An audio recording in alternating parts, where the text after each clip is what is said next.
Rise up!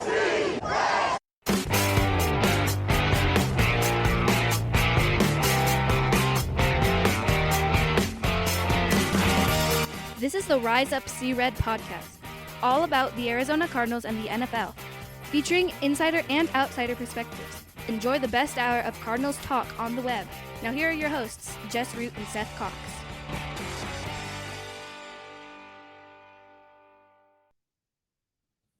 Arizona Cardinals fans, and welcome to the latest edition of the Rise Up Sierra podcast, episode of Cardinals Talk on the Web. I'm your host, Jess Root from CardsWire.com, USA Today's NFL wire site that covers the Arizona Cardinals in episode 731.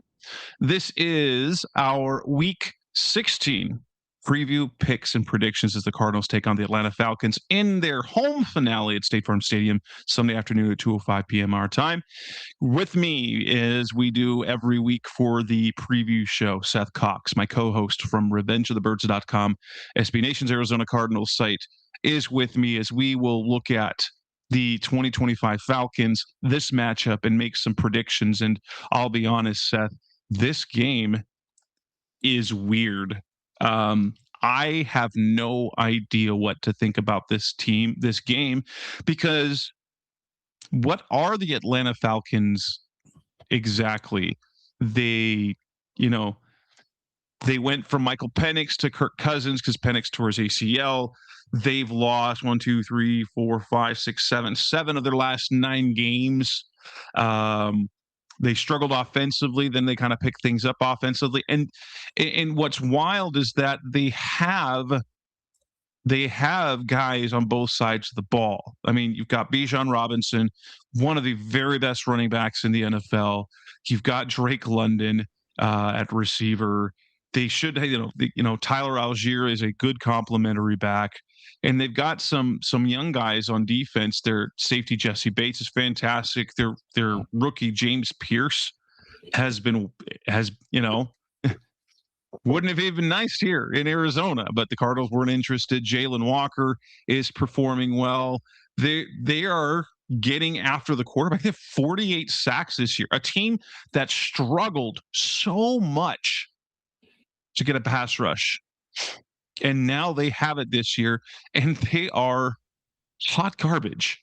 Really, they're not as bad as the Cardinals, but they're just as irrelevant. They're 5-9, and they're just, I don't know. But it's like this seemingly every year with the Falcons. Yeah, it's the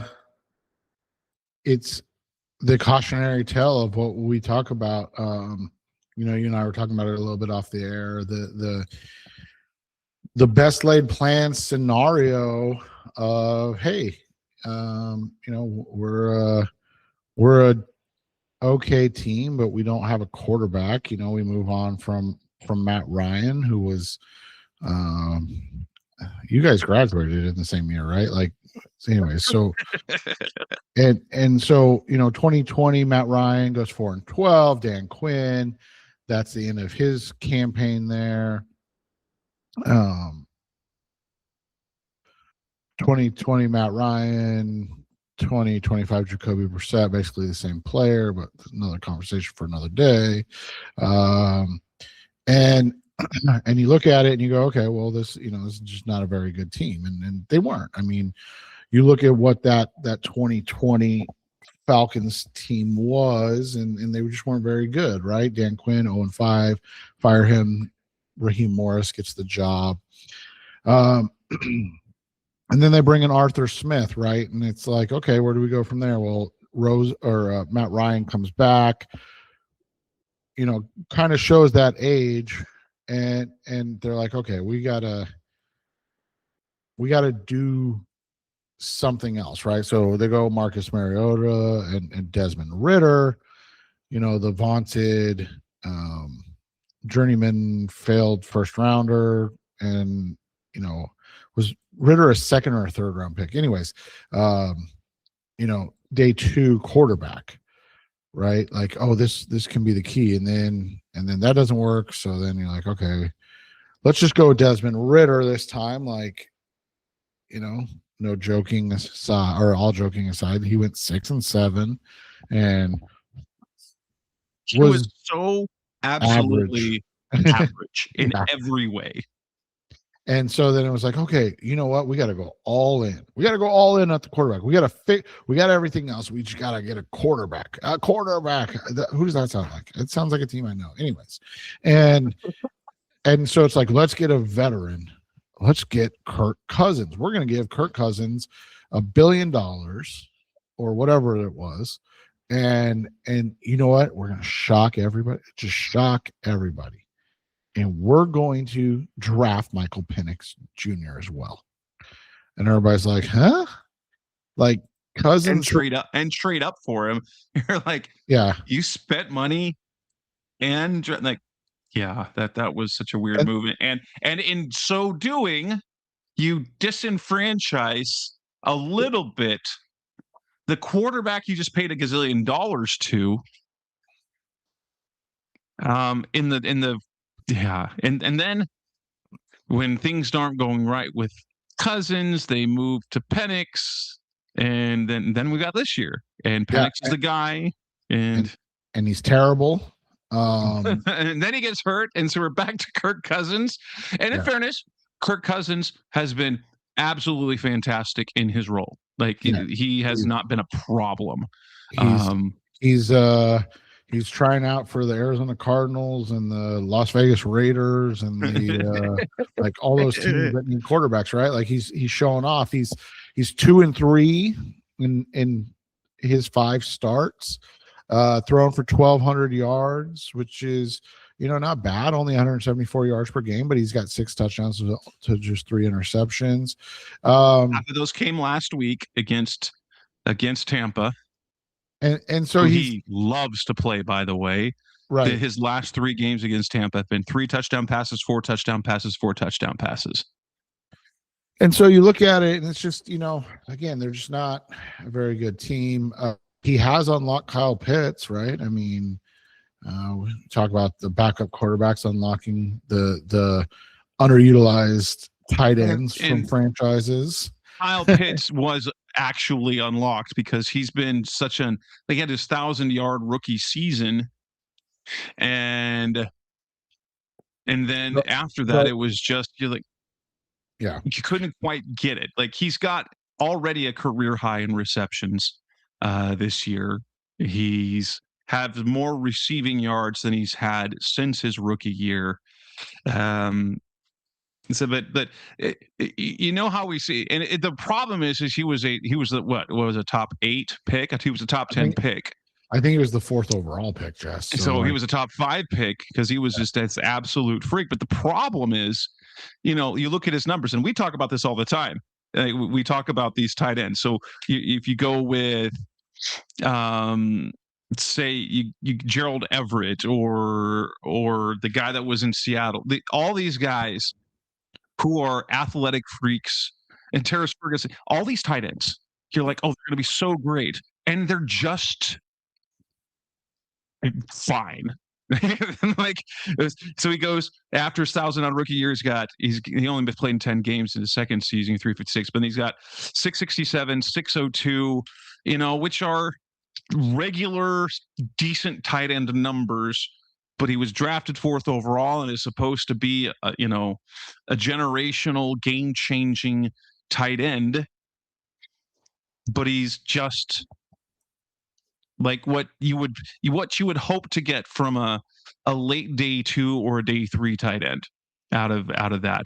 But man, he's tempting because he looks and runs like a wide receiver. But here's the trick part. We're like, he's a unicorn certainly, and had a big game last year. Like he can't follow that up with a big game, could he? Well, yeah, probably he could against the Cardinals because they do not do well against tight ends. Well, but you also look at it, Jess, his last 3 games have been extraordinary. I mean, he's putting up in the last 3 games, and that's against one really good defense and then, a couple not so good, but he has 24 receptions in that time. He has 3 touchdowns, and he has 338 yards receiving. So, in 3 games, 338 yards on 24 catches and 3 touchdowns. Like that's crazy productiveness, and like you said, he's bringing that to the Cardinals, who just don't have a good defense. And then you mentioned it, Bijan Robinson, one of the top 3 running backs in the NFL.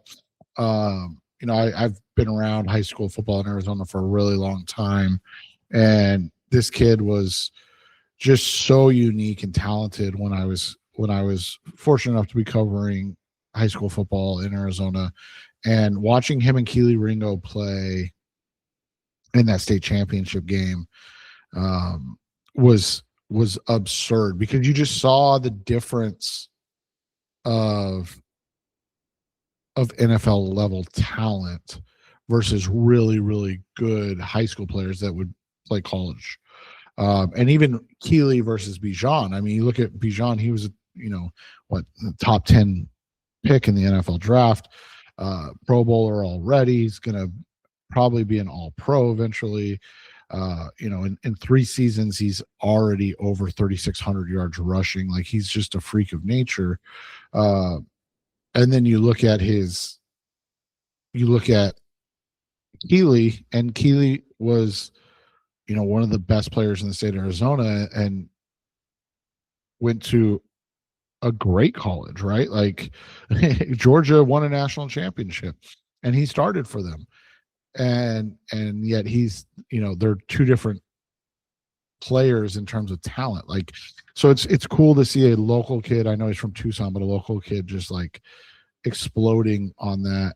And what's crazy about Bijan is it's Christian McCaffrey, it's David Johnson in his prime, right? Like, you're talking about a guy that is a legitimate 1,000 threat on the season. He's got over 1,850 yards on the season already from scrimmage.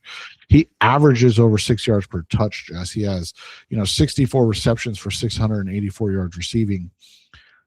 1,858 yards and 8 touchdowns that's a season's worth of stats, and he's got 3 games left to continue to grow that.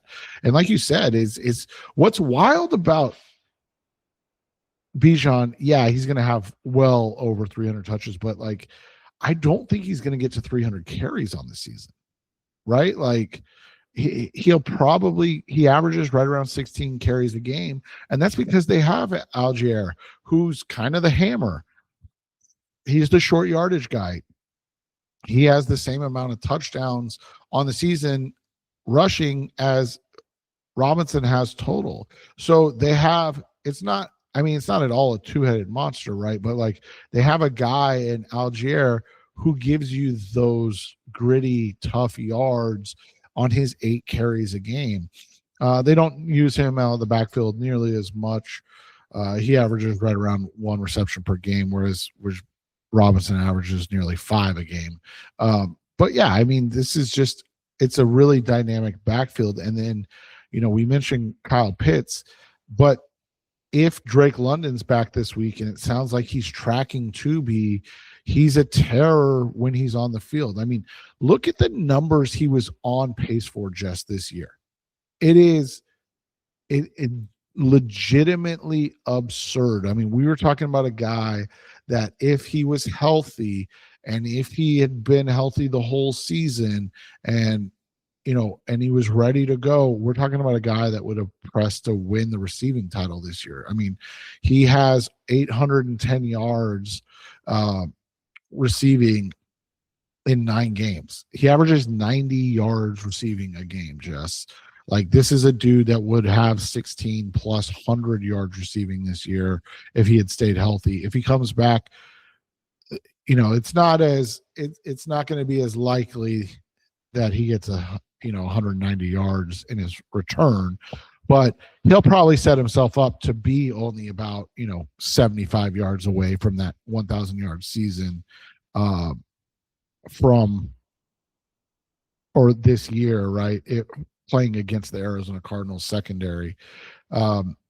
It's just, man, this is a offense that should be really good, and they're right around the Cardinals, right? They're 26th in scoring. They don't score a lot of points. The interesting thing is they don't throw a ton of interceptions. They've thrown 6 total interceptions on the season. It's just that the passing game has been so hit and miss. And it's not even like it's anemic, Jess. It's just so up and down week to week, depending on things. I mean, you look at this season, week one, you have a 23-20 loss to Tampa, and you throw for 289 yards. You're like, oh, okay, that's good. And then week two, you beat Minnesota, and you throw for barely over 100 yards passing. And you're just like, wait, what? And yeah, I get it. They had 218 yards rushing. They leaned on Bijan. But I mean, the amount of games this year under 200 yards passing is 5. The amount of games under 250 yards passing is 11. They have 3 big passing games this season. One with Kirk, like you mentioned in that Tampa Bay game, and then 2 with Michael Penix. And then after that, it's been just a lot of like meh efforts passing, and as good as the run game is, right? Like this is the 12th ranked team in rushing yards. They're the 11th ranked team in rushing yards per attempt. They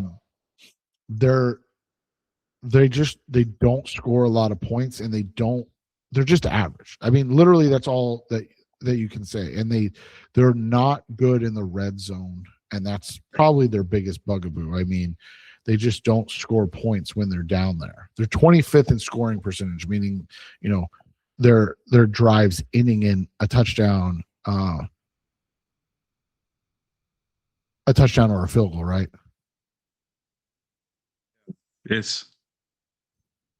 I don't know what to think about them. And then defensively, they've got a pass rush this year. They've got they get their hands on balls too. Yeah, that's the thing that they force turnovers, 17 on the season. They're 9th in pass defense, so their pass defense is good, but they're 25th in rushing defense. Hey, yeah, good thing the Cardinals are a good rushing. Oh, wait. And just their biggest thing, and put this in the Jonathan Gannon bucket, right? Raheem Morris is supposed to be a defensive coach, right? A DC. That's where he's made his bones in the NFL. They are 22nd in points against, giving up 24.4 points per game. They're 8th in scoring percentage defense, meaning when teams have the ball, they score. Like, there's no other way to put it. So like that's the thing that you look at, and yeah, they don't have the 40-point games that the Cardinals have. So you look at that and you go, okay, well, the Cardinals should be able to compete, but it's just their defense isn't good. Their offense is very average. And they just, I don't know, man. It's crazy to see how average and with Penix, even below average they were, because you just feel like all the numbers point to a team that should be better. Yeah. Let's talk about the game. What do we think is going on there? Coming up next on the Rise of Sierra podcast, Mr. Cardinals talking about. Let's move on. Let's talk about this matchup. What are the keys? What are the matchups we're looking at? That's coming up next on Rise of Sierra. We're back on the Rise of Sierra podcast, Mr. Cardinals talking. We're talking about Cardinals-Falcons in Week 16, State Farm Stadium. A 5-9 Falcons team against a 3-11 Cardinals team. A winnable game for both teams. We talked about it first. I think there are like the Falcons' top weapons. The Cardinals have to find some way to counter them, and they have done such a very poor job of limiting the other team's best players. Nico Collins didn't have a lot of catches, but he had 2 touchdowns, 85 yards and 3 catches. Dalton Schultz had a big game. You go back to the game before that, the Rams, they couldn't stop Kyron Williams, Blake Corum, or Puka Nacua. Against Tampa, they couldn't stop Mbuka. Against the 49ers, George Kittle and Christian McCaffrey, like, they're doing nothing against opponents' best players, and you have to at least limit them. And so, how are they going to defend?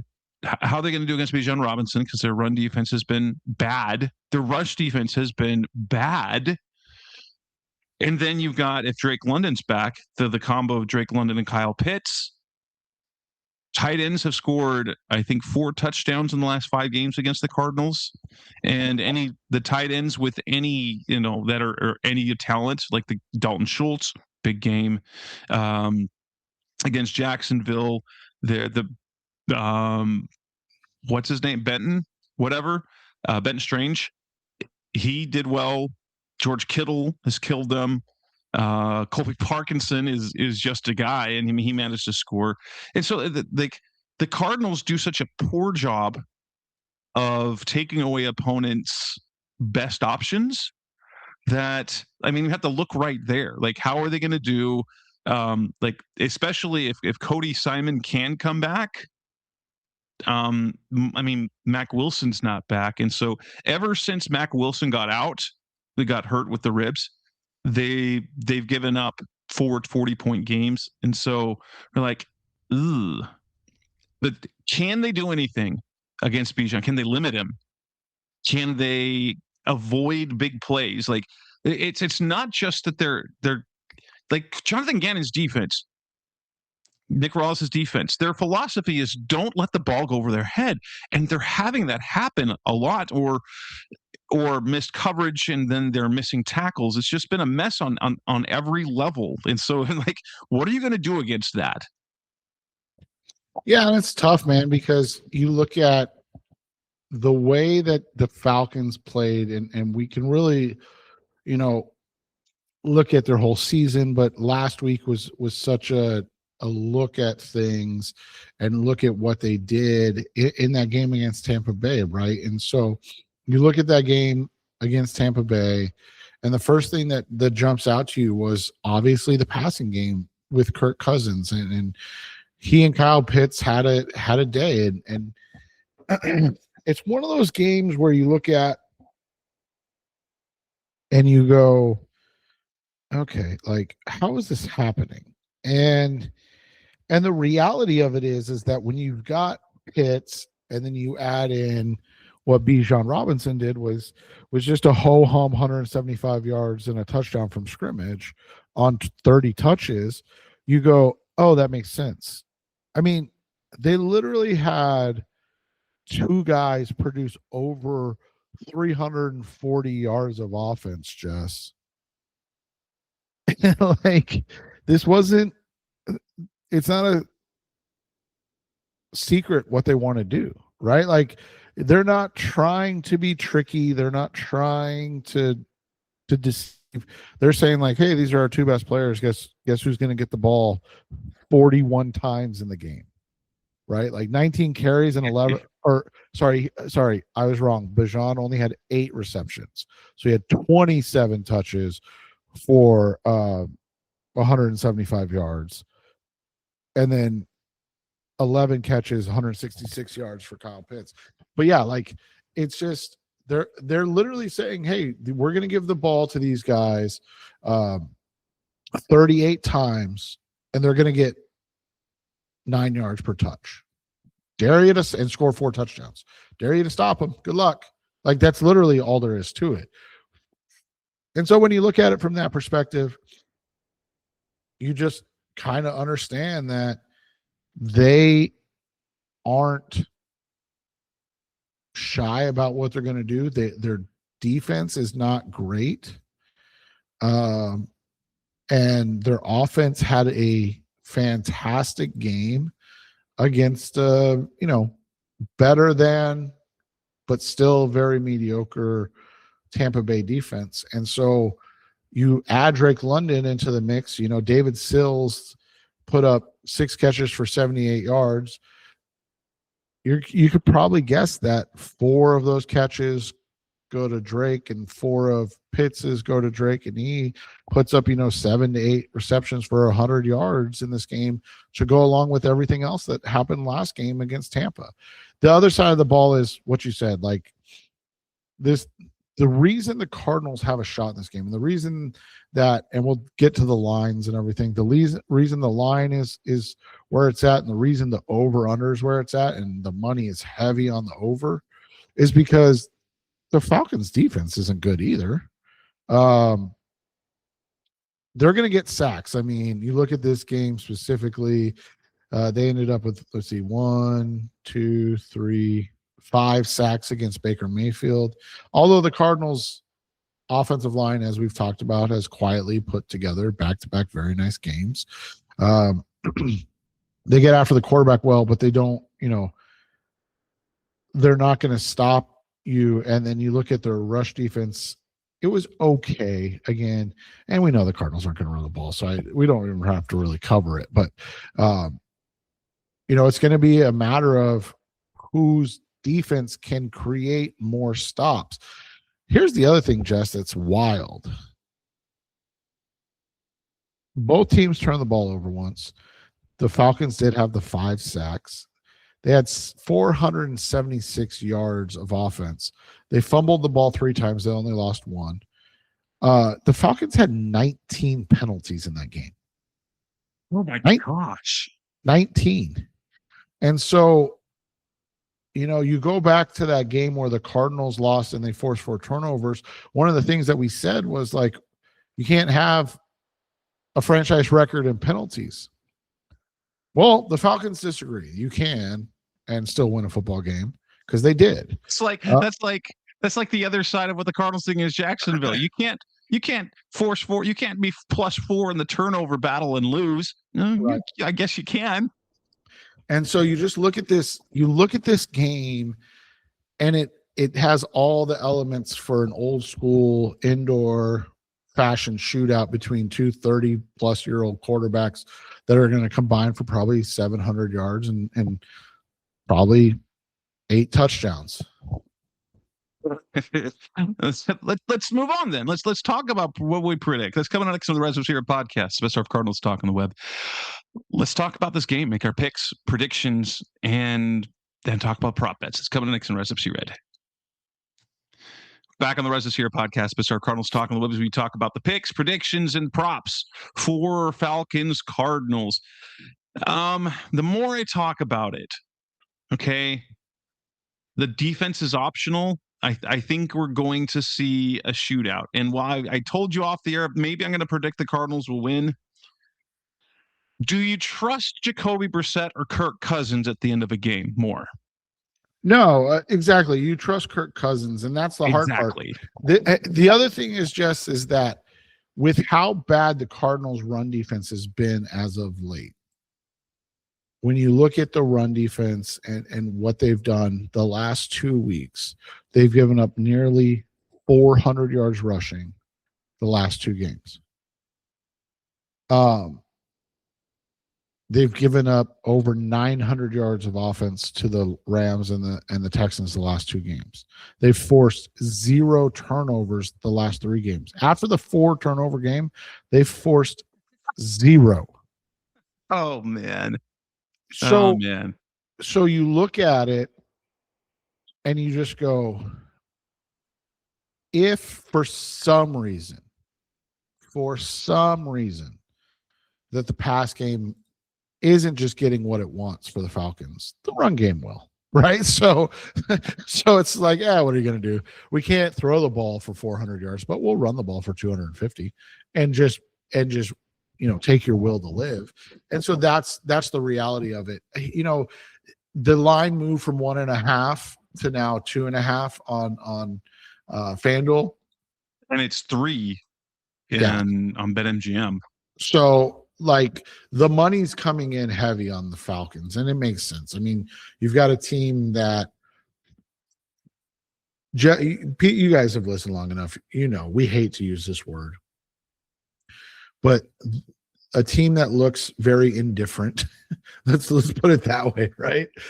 About their intensity level of playing still. You have a defense that has allowed, over 40 points in 4 of the last 6 games. You have an offense that in the 2 games that the defense gave you a chance to win could not muster more than 17 points. You've got a team that basically looks like they're phoning it in when the game matters. And that's a hard thing to overlook in this one, and why it makes sense that the line's moving so much, right? Because why would anybody believe in the Arizona Cardinals to win another football game this year? No, it's crazy. So I think I'm going to go this route. I think that the Cardinals will, I think it'll come down to a last minute drive, and either Jacoby Brissett fails or Kirk Cousins leads a game-winning score. I'm going to say it's going to be 27-23 Falcons, but it will be an entertaining game. It'll be a game that fans will enjoy watching until the very end. Very much like that Jacksonville game but I think 27-23, where either Jacoby has yet another opportunity to get the ball at the end of the game to win the game and doesn't, or Kirk Cousins leads a game-winning touchdown, or maybe it goes both ways, where Kirk Cousins leads a game-winning score and then the Cardinals aren't able to do it. And so, but yeah, so I like the Falcons to cover and for the over to hit. And I'm with you on both of those. I don't disagree at all. But almost, I almost, but being the last home game of the year, I could see the Cardinals giving a little extra. The problem is this: with no run game, do you really trust Michael Carter? I don't. He's an okay player, but he's not going to give you a big, what is his yards per carries in 2 years with the Cardinals? It's something everyone talks about how great he is, or how productive he is, and his it's just 4. It's flat 4, and that's over the last 2 years with the Cardinals. Oh, so let's see. Well, because he had those 6 games in 2023. So his last 2 years alone, so just 24 and then this year, it's 3.5 yards. Yeah. So, 3.7, 3.3. Yeah. Yeah, but he's not done much. Well, and here's the other problem, Jess, is that he doesn't offer a whole lot in the pass game either. Like we talked about Bijan, right? Like he's been better this year, I'll give him that, but he's averaging 8.3 yards per reception. So like this dude is not even getting 5 yards per touch from the line or from scrimmage, which is for a running back, especially a running back that's used as a receiver so much, that's really, really bad for those that don't know. Again, and you don't expect him to be anywhere in the same stratosphere as Bijan Robinson, right? But Bijan averages 6.2 yards per touch. So like that's like an average running back is going to average per touch about 5 yards per touch. That's what you want from an average running back, because typically you say 4 yards rushing, about 6 yards receiving, averages about 5 yards per touch. No, he's just below, but he's at 4.8, and that's because he's averaging the second best in his career, 8.3 yards per reception. So like he's just not like he's not a running back. He's basically a scat back at this point, right? Yeah, pretty much. That's all he is. And so yeah, you look at it like I'm with you on both counts. Like I would love to pick the Cardinals to win this game because I know there's a lot of people who are like tank, just tank, just tank. Oh, dude, you should not be tanking in year 3 of a rebuild, and you should especially not be tanking if you're trying to retain your job, right? Like at some point, winning matters, and the Cardinals with Jonathan Gannon are losers, like historically bad losers. And so at some point you have to win games. And the fact that the Cardinals in the entire Jonathan Gannon era are miserable, like miserable. And then you add to the fact that they have a sub 150 win percentage, so 0.15 win percentage without Kyler Murray as their quarterback, that you have to show something. Like these people that are like, oh, you can bring Gannon back. Look at all the injuries. What, like, why are we giving this guy another shot when the defense is mostly healthy, right? Like you look at the defense and it's mostly healthy right now. You've got a guy like Max Melton who's on the sideline fighting with our buddy Kyle Odegaard because he's so pissed off about what the situation is with him. So like that's what's really hard for fans, especially and Jess and I are very much, and I don't want to speak too much for Jess, but I we're very much like, hey, the Cardinals are a historically bad franchise. So guys deserve a chance to show what they can do. The problem is that we're just not seeing anything from a defensive head coach, right? Like we're not seeing growth on defense. We're not seeing a team that looks competitive defensively, and we're not seeing a team that looks like they're schemed well. And those are what the issue is more than anything else, man. I mean, you want to talk about the issue with this team, like I don't mean to beat the dead horse of last week, but again, when you're talking about the Cardinals don't even have a neutral pass rate that they can run through the database because they never threw a pass within 7 points. Like that's absurd. That's literally absurd.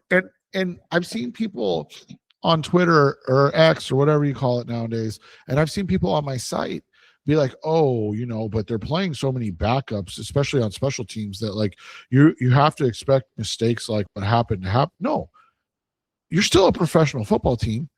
Jawar Jordan had never played, and he gained 101 yards in his first game in the NFL. He's never been on an NFL field before. And he stepped foot on it, played against the Arizona Cardinals, and gained 101 yards. Like, there's not a redeeming quality in this. And that's why there's no way that you can look at this and go, oh, yeah, I can see the Cardinals winning this game. Because what have they shown in the last 6 games for you to go, oh, yeah, they can win a game? Because like you said, every close game, you're like, I am not picking Jacoby Brissett and the Arizona Cardinals to win this. Like, they haven't shown that they can do it. So what do you think about props? What's your score pick then? So I got 27-23 Falcons. What do you got? I'm going to go 35. Ooh, barn burner. 35-27 Falcons. Okay. Props. Because the Falcons defense is booty. So. You know what we don't have any of? Absolutely, there are no touchdown props on BetMGM right now. We got quite a few on FanDuel. First touchdown, Bijan Robinson's plus 340. That's not great juice for a first touchdown, but man, it's great juice for a first touchdown when Bijan Robinson, right? Like, are the Cardinals going to be able to stop him, like, at all? Genuinely, are they? I can't imagine they will. Anytime imagine they will. Yeah, anytime touchdowns. I like both the tight ends in this one. So McBride and Pitts, you can McBride's at plus 100, Pitts is at plus 125. You can parlay that to plus 347 if you're feeling froggy. If you want to sprinkle Bijan on that too, that gets you to plus 605. So like that's a pretty good one. The one I don't like that's like a weirdly, and I get that he's going to be the lead back, but Michael Carter scored a touchdown plus 120. No, thank you. Like they don't run the ball in the red zone. No, they don't. They don't even try to run the ball in the red zone. So no. And then you've got obviously the big one, Jacoby and Kirk Cousins passing yardage.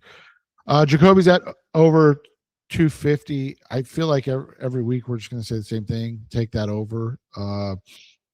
This week, I mean 300 plus, right? Like you got to go 300 plus in this game. Yeah, that's definitely 300 plus on that one. But let me see. I don't have on BetMGM the alternate passing yards, unfortunately. So right now 300 plus is plus 290, and then with passing it goes up in 25 increments. So 325 plus is plus 520, and 350 plus is plus 850. Jacoby's favored in the most passing yards. So Jacoby, Kirk Cousins. So if you feel like the hard part is you just don't feel like at all that you can bet Cousins to throw for more yards, because he's going to hand the ball off a lot to Bijan, right? Like a lot. Jacoby's going to throw the ball a lot. So you're like, I'll take Jacoby to win the, battle of who throws the ball more or who throws for more yards. For that one, I like Michael Carter over 3.5 receptions at plus 120. Yeah, I don't have any. I only have passing and TD props right now, so I don't have anything else. So yeah, anything you've got rushing or receiving, I'd love to hear.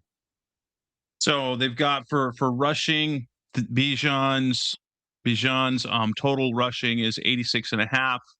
I'd take over that. Yeah. Michael Carter's at 45.5. Algier 29.5. Kirk Cousins at over half a yard. I would do that except for kneel downs. Now I've got the question: do they count like for betting? Do kneel downs count for negative yards? That's crazy because they got Kirk at over 1.5 rushing attempts for plus 105. Yeah, that might be worth it right there.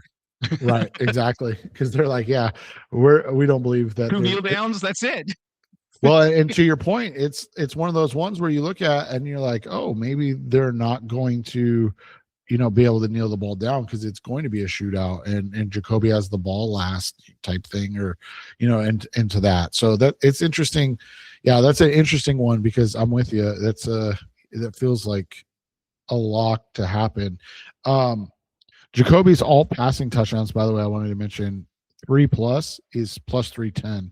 I really think they're going to score, 4+ touchdowns. So I would take that one as well. And I like Kirk Cousins over 1.5 touchdown passes for plus 105. I think we're scoring lots of points. So yeah, I'm with you. Bijan touchdown, we'll get. I think Kirk, if you got some for 3, I think Kirk gets to 3 touchdowns today for the second week in a row. I don't have his alt touchdowns, unfortunately, but I do have a little bit better odds, just plus 110 right now for 2 touchdowns. So if you want to take that, and Jess and I are both saying 2+ in this game.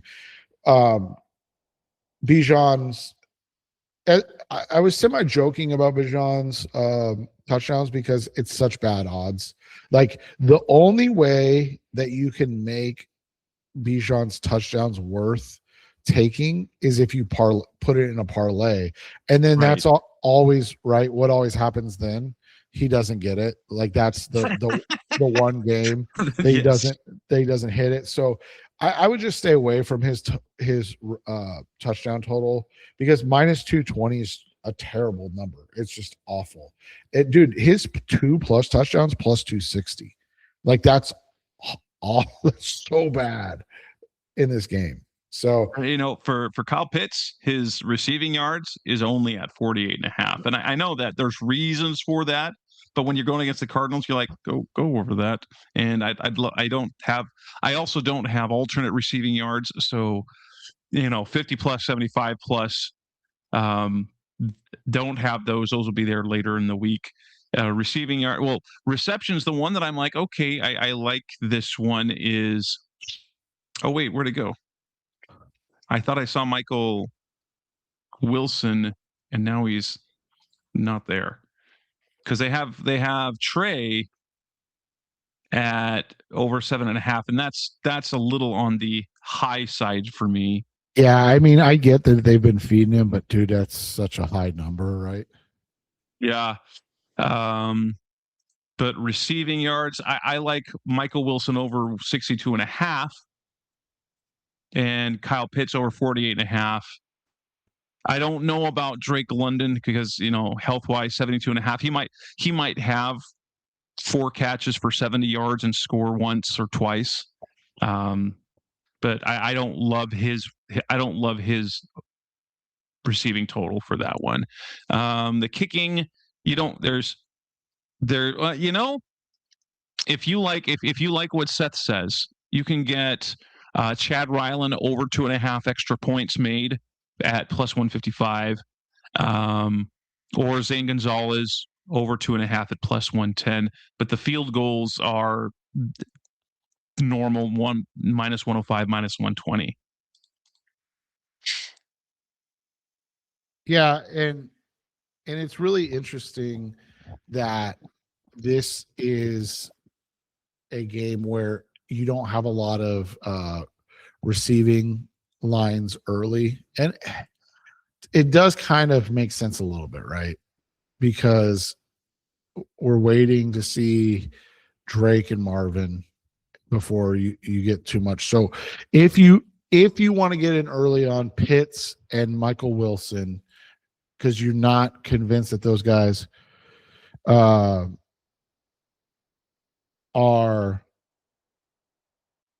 going to play a lot, then get in on those. But it's so hard. Anything else worth looking at? I mean, there'll be more later in the week. We'll have to, catch you up on that a little bit later in the week. But is anything else that stands out that you'd like that you like for this game? No, this is a tough one because, like I said, on FanDuel at least there's no rushing or receiving yet. So you got quarterback and then touchdown props. I go back to what you've said all along. Like when you're gambling and something's working, ride it. And Jacoby Brissett as a passer has been working. Just keep riding that train. And see how far it takes you. And with that will wrap up this edition of the Rise of Sierra podcast, Best of Cardinals Talk on the Web. Maybe I'll have something lined up with Chrissy Freud over Falcons Wire. We're still trying to hammer that out. But if not, Seth and I'll be back next week to talk about this game. And until then, that's Seth Cox. I'm Jess Root. Thanks for listening as always. We'll be back again soon. Thanks for listening to the latest edition of the Rise Up, See Red podcast. Listen to previous episodes and subscribe to the show on Apple Podcasts, Stitcher Radio, Audioboom, or many other podcast platforms so shows are delivered directly to your mobile device. Please give the show a 5-star rating and always support the sponsors who support the show. We'll be back soon for the best hour of Cardinals talk on the web. Rise up, Red Sea, be red, see red, and of course, Rise up, See Red.